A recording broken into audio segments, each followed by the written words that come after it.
Mankind has come a long way from the times when any medical procedure was a lesson in agonizing pain. Something as mundane as an ingrown toenail could lead to death. And let us all just be glad that we have made so much progress in the field of medicine. But there were still some medical practices from the olden times that we just thought were too weird.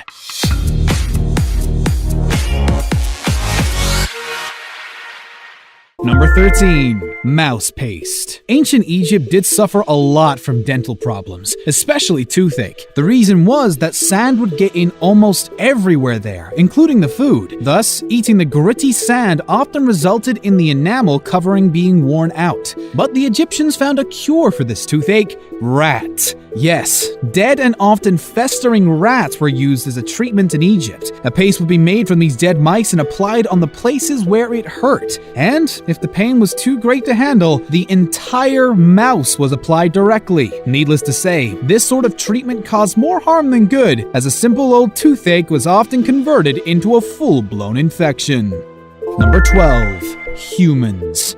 Yeah, that's right. There were a lot of times where human flesh, blood, or bone was used as a medical treatment. In fact, those suffering from persistent headaches, cramps, and stomach ulcers were supposedly cured by an elixir that contained human blood. In fact, Romans believed that the blood of a fallen gladiator could cure epilepsy. Hence, there was also the 12th century medicine, which was basically mummy powder. These cannibalistic medicines were thought to have magical powers, and it was said that once you consume the remains of a dead person, part of their soul would also come into you.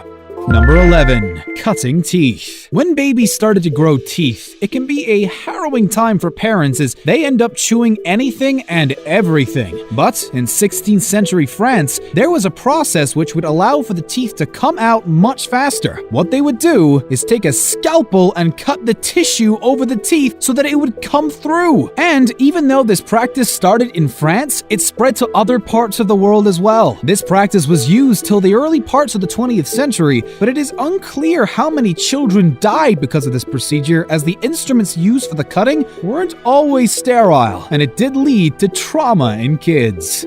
Number 10. Babylonian skull cure. In ancient Babylonia, most illnesses were thought to be the result of demonic forces or a punishment by the gods, and doctors were more or less like priests who ordered some very bizarre ways of treatment. For example, if a patient ground their teeth, it was believed that the spirit of a family member was trying to contact them. And, more often than not, the cure of these diseases were to keep a human skull by the bedside as they slept at night to ward off the spirits. Oh, and they were also supposed to lick the skull a few times every night to increase effectiveness.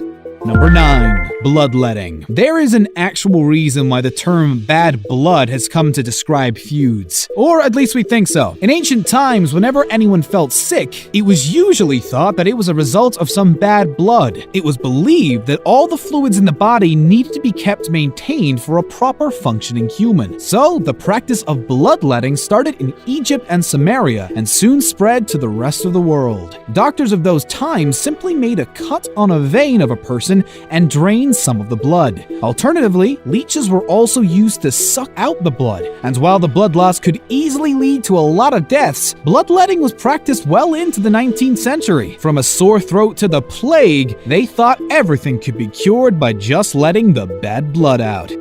Number 8. Trepanation. This one is one of the oldest forms of surgery that was done. Of course, the reason for such a surgery was hardly rooted in science. Trepanation basically involved drilling holes into your skulls. The most important reason for doing that would have probably been to release the evil spirits or demons possessing the minds. Of course, scientists can only speculate, but it kinda does stand to reason, does it not? But while it is difficult of doing such a thing even today, it is but obvious that there would have been some complications arising out of such a dangerous procedures, and findings in Peru have shows that there was probably an emergency treatment for the skull fragments left behind in the head. Number 7. Mercury. While mercury is a fascinating metal, there is no doubt today that it is highly toxic. But in the ancient times, mercury was actually a prized medicine and was used as an ointment. Liquid mercury, or quicksilver and red mercury sulfide, were used often, as it was supposedly increased lifespan and vitality. Of course, there were also some healers who said that a brew of mercury, arsenic, and sulfur would give their patients immortality and the ability to walk on water. Needless to say, but it didn't. And in fact, this sort of diet claimed many lies, including that of Chinese Emperor Qin Shi Huang. And this is not the only case of mercury being used as a medicine. From the Renaissance to the early 20th century, mercury was also used as a treatment for syphilis. Well, let us be thankful that mercury only appears in thermometers today as far as medicine is concerned. Number 6. Animal dung ointment. As far as ancient medicine goes, the Egyptians were one of the most advanced civilizations. They had a properly organized medical structure, but that did not mean that all cures they gave their patients were up to the mark. Lizard blood, dead mice, mud, and moldy bread were often the medicines prescribed by them, and they weren't really that effective. But one of the things that they prescribed, which was really disgusting, was human and animal poop as a cure-all remedy for injuries and diseases. And of all the animals, donkey, dog, gazelle, and fly were in demand, as they could not just heal, but also keep off the bad spirits. Well, given that they smell pretty awful, we are sure that more than just spirits would keep off. And while some of the dung does contain some medicinal properties, it is really not advisable. Number 5. Python bile. In China, animals play a huge role in their traditional medicine, which was actually one of the ways where the poachers got good returns for their hunts, as the doctor often paid huge sums to get a hold of these exotic animals and use them in various medicines. One such thing was python bile, which was used to treat genital ulcers. The bile of the animal was collected and employed externally to cure the ulcer. We wonder if part of the treatment was to catch the python as well. Number 4. Clay consumption. While kids often eat clay, there is really no upside to it. That is, until the clay is from a special Greek island, Lemnos, which was used in the ancient times to treat diarrhea. Discs of this clay were made and sold as a medicinal remedy, and it was even a popular export item. Of course, today eating clay is not considered a form of treatment, but interestingly, the Lemnos clay has been shown to contain kaolin and bentonite, which are both used in medicines prescribed for diarrhea today. So the ancient Greeks did have something right. Although, if you do suffer from diarrhea ever, just don't go looking for this magical healing clay and head to the pharmacy.